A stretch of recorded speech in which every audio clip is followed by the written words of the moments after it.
नमस्कार। यह वीडियो कक्षा 11वीं एवं 12वीं दोनों के विद्यार्थियों के लिए बहुत ही महत्वपूर्ण है, क्योंकि कक्षा 11वीं के गद्य खंड से जो हिंदी का गद्य खंड है उसमें भारतेंदु हरिश्चंद्र जी का एक निबंध है, भारतवर्षों उन्नति कैसे हो सकती है। और जो विद्यार्थी कक्षा 12 में पढ़ते हैं उनके हिंदी के काव्य खंड में भारतेंदु हरिश्चंद्र जी की एक प्रेम माधुरी शीर्षक से कविता है।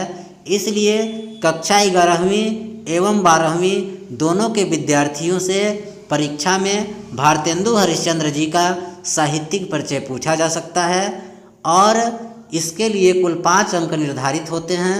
3 अंक साहित्यिक परिचय लिखने पर और 2 अंक प्रमुख रचनाओं का उल्लेख करने पर मिलता है।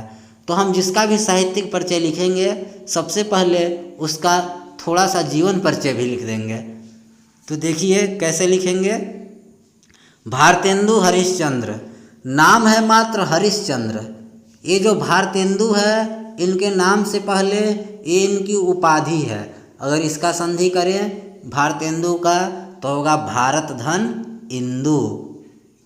तो भारत धन इंदु, इंदु का मतलब चंद्रमा, भारत का मतलब भारत, यानी भारतीय कविता रूपी आकाश के, भारतीय साहित्य रूपी आकाश के इंदु यानी चंद्रमा थे भारतेंदु हरिश्चंद्र जी, जिनके रोशनी से पूरा साहित्य जगत जगमगाया था। इसीलिए इन्हें भारतेंदु की उपाधि दी गई। इस तरह यह हरिश्चंद्र से हो गए भारतेंदु हरिश्चंद्र। तो आइए देखते हैं। सबसे पहले जीवन परिचय लिखेंगे।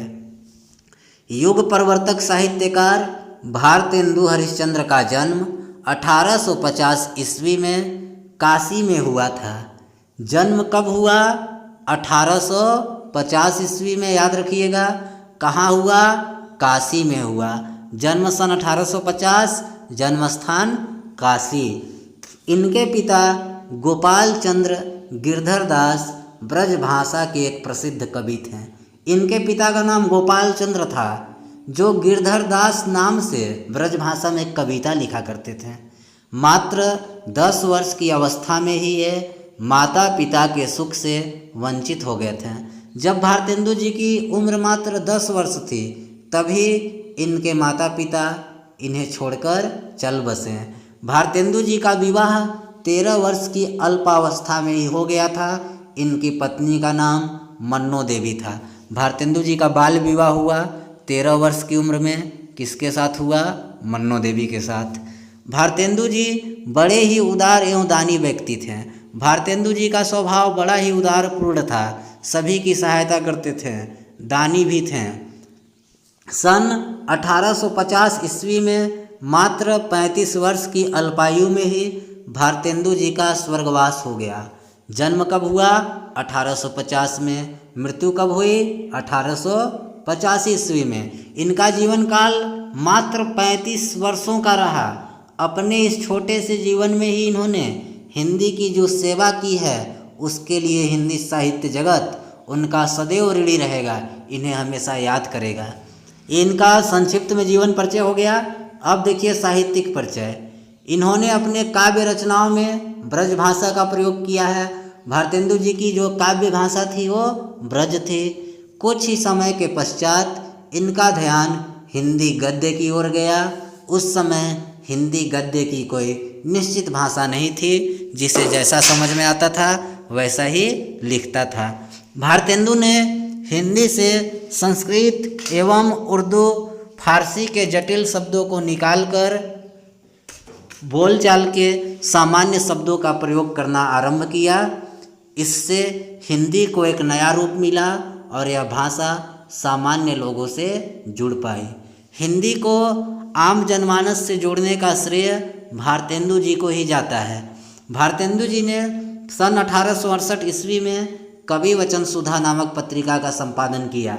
ये इम्पॉर्टेंट है। पत्रिका का नाम है कवि वचन सुधा। इसके संपादक पूछ ले तो भारतेंदु हरिश्चंद्र। कब संपादन हुआ? 1868 में।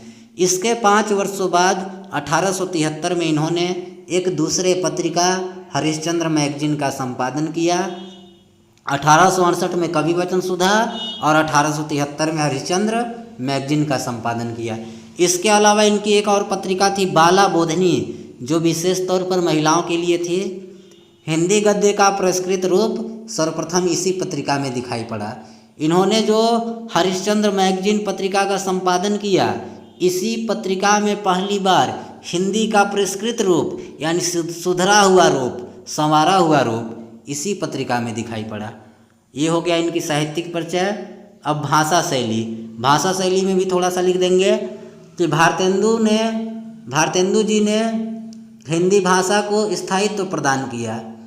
इन्होंने इसे जन सामान्य की भाषा बनाने के लिए इसमें प्रचलित तद्भव एवं लोक भाषा के शब्दों का प्रयोग किया। पहले हिंदी में कठिन शब्दों का प्रयोग होते थे, तो भारतेंदु हरिश्चंद्र जी ने क्या किया, इसमें सरल तद्भव और लोक प्रचलित भाषा के शब्दों का प्रयोग करना शुरू किया। लोकोक्तियों एवं मुहावरों के प्रयोग करके भाषा के प्रति जन सामान्य में आकर्षण उत्पन्न कर दिया। भारतेंदु जी की शैली व्यवस्थित और सजीव है। उन्होंने वर्णनात्मक, विचारात्मक, व्यंग्यात्मक और हास्य शैली का भी प्रयोग किया है। ये भाषा शैली हो गया। आपको अगर चाहे तो इतना लिखे भी ना, लिखना आपको मात्र 80 शब्द में है, तो इसमें इम्पॉर्टेंट आप ढूंढ सकते हैं और लिख सकते हैं। इनकी रचनाएं देखिए। इनकी सबसे पहली नाटक सत्य हरिश्चंद्र, नील देवी, श्री चंद्रावली, भारत दुर्दशा, अंधेर नगरी, वैदिकी हिंसा, हिंसा न भवती, सती प्रताप, प्रेम जोगिनी, मुद्राक्षस, कर्पूर मंजरी, पाखंड विडम्बनम, ये इनके नाटक हैं। इनकी काव्य रचनाएं प्रेम माधुरी, प्रेम मालिका, प्रेम तरंग, प्रेम फुलवारी, प्रेमाश्रु वर्षण, ये प्रमुख काव्य रचनाएं हैं। इनकी निबंध संग्रह सुलोचना, मदालसा, दिल्ली दरबार दर्पण, इनके द्वारा लिखे गए ऐतिहासिक ग्रंथ हैं। कश्मीर कुसुम, महाराष्ट्र देश का इतिहास, अग्रवालों की उत्पत्ति। इनकी यात्रा साहित्य है, सरयू पार की यात्रा और लखनऊ की यात्रा। अब लास्ट में आप साहित्य में स्थान लिख देंगे। भारतेंदु हरिश्चंद्र ने हिंदी भाषा और हिंदी साहित्य के क्षेत्र में अपना अमूल्य योगदान दिया। साहित्य के क्षेत्र में अपने अमूल्य सेवाओं के कारण ही उन्हें आधुनिक हिंदी गद्य साहित्य का जनक, युग निर्माता साहित्यकार या आधुनिक हिंदी साहित्य का प्रवर्तक भी कहा जाता है। लोग इन्हें अजात शत्रु भी कहते थे। अजात शत्रु का मतलब जिसका कोई शत्रु ना जन्मा हो। भारतेंदु हरिश्चंद्र का व्यक्तित्व ही ऐसा था, स्वभाव ही ऐसा था कि इनका कोई शत्रु नहीं था, इसीलिए लोग इन्हें कहते थे अजात शत्रु। तो ये रहा भारतेंदु हरिश्चंद्र जी का जीवन, साहित्यिक परिचय और प्रमुख रचनाएं। वीडियो अच्छा लगा होगा तो वीडियो को लाइक कर दीजिएगा, चैनल को ज़रूर सब्सक्राइब कीजिए, साथ ही बेल आइकन को प्रेस कीजिए। आप सभी का धन्यवाद।